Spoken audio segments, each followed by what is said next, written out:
uses of metals and non-metals ko.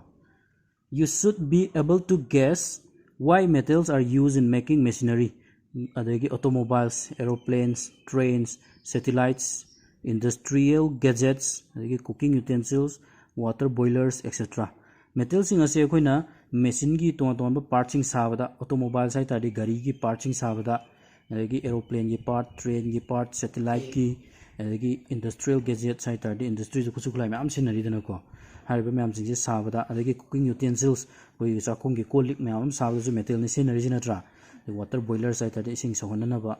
Hariba myam sing je metal sing sare ba. Sari je mase kari gino na nang haiba ngamgadra sine.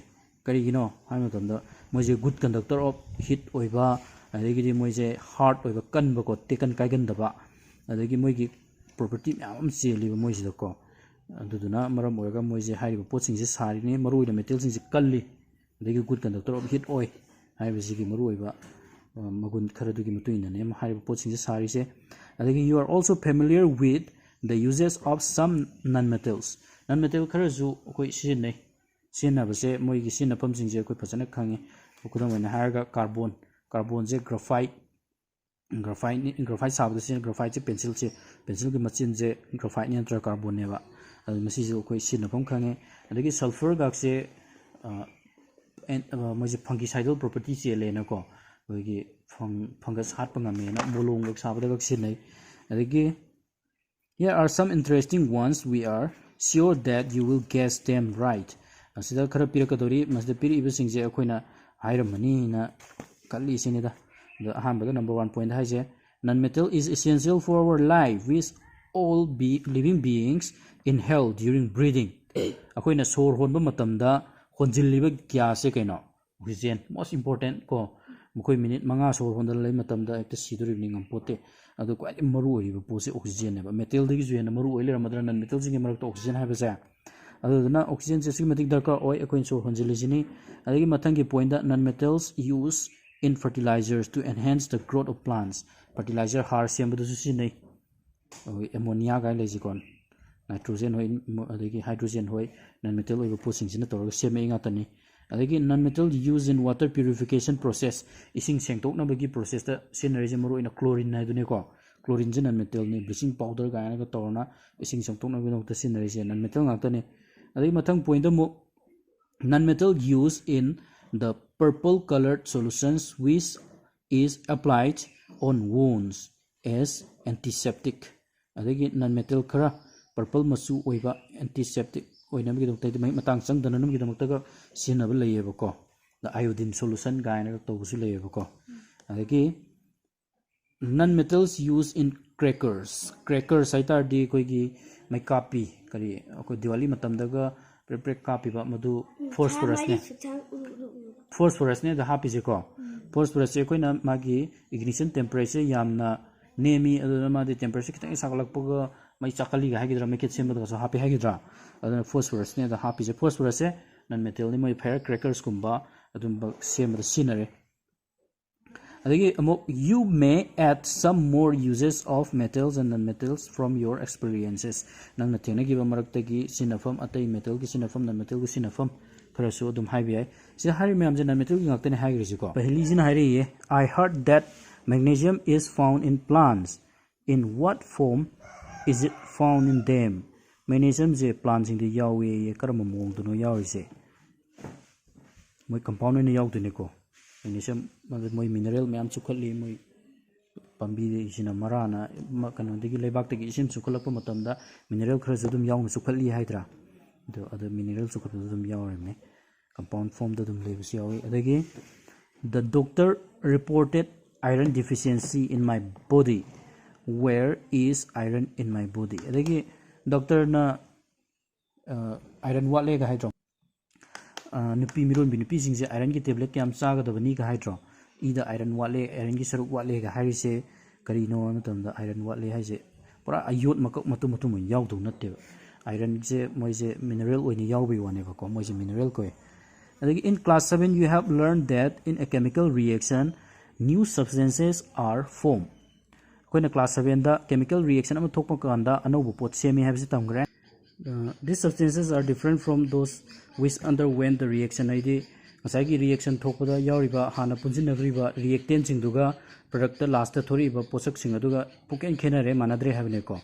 Now, if a substance cannot be broken down further by chemical reactions, Hosik Masagi Kaitan Grava, Poto Makatana, chemical reaction Sataraga Makatana, Tugabi Yadaba Putam Disu Yoraniba, and the substance I was there. The chemical reaction Toga Tugabi Yaroibuko. By cooling, heating, or by electrolysis, it is called element. Now, if a substance cannot be broken down further by chemical reactions, by cooling, heating, or electrolysis, it is called element. The element ki definition is pirejiko. Karigumba posak ama chemical reaction chatharaga thugai yadraba. Inhalaga sahalaga electrolysis ay electric current thajilaga thugai yadraba. Thugai sum ya hek yadraba hai tareko. Adugumba potu kariyin korgebu element hai ne ko. Element absi karino hai taraga di chemical reactions chatharasu inhalasu sahalasu electrolysis electric current thajilasu kaihan ba yadraba adugumba posa adu element ko wi hai gadaba. Element kai noi dikhangadra. The sulfur is an element. Sulfur is element makalamani. Aduga so is iron. Iron jisu element makalamani. Carbon ju element makalamani. Aduga the smallest unit of an element is atom. Element amagi quite gi pick posak hai target the atom jineboko. A sample of an element contains only one kind of atom. Aduna kaya a sample of an element ki sample amada yaw duise atom makhal amakhatane boko. Atom makhal amakhatane oxygen gi element oitardi oxygen atom ngakta yawni kaisu carbon atom yarom hydrogen atom yarom boko. The atom of an element remains unaffected by physical changes in the element. Physical change to matam the element to the atom sing ado home bakam leroy. The atom of an element remains unaffected as a kaimta akai be piroi ko physical change to matam da atom du da karimata akai be piroi. For example, kodamun harvada an atom of liquid sulfur would be exactly the same as the atom solid or vapor sulfur.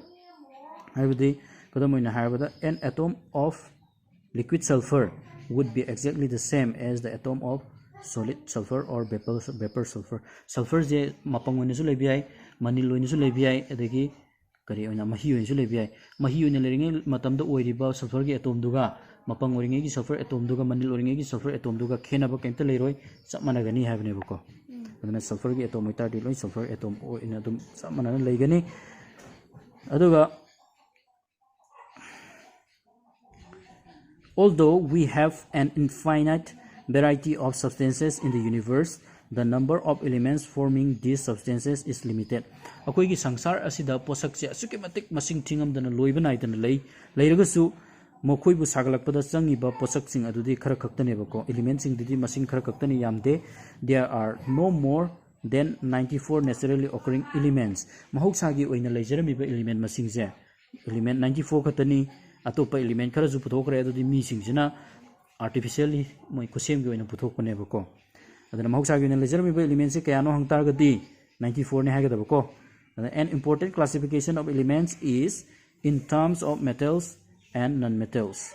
An important classification of element ki yamna maru oiba khaidokpa makal khaidokpa hai targadi metal amsung non-metal haina khaidokpa sini. Most of the elements are metals. Element aya manadi kari oiba metal oiba non-metal di khara khatane bako. Adan the remaining are either non-metals or metalloids. Metal na tabale mahuri ba khara duna kari oiba yai non-metal oiba manatraga metalloid oiba yai. Adan metalloids possess character of both metals and non-metals. Metalloid sing habisi karino hai tardi metal gi magun ju khara chenba non-metal gi magun ju khara chenba adugumba element sing adubu kare hena kawi metalloid hena kawi. Example hai tardi silicon germanium gai le ko aduna boron gai le hai ribasing se metalloid sing ne sida parasi lore ko.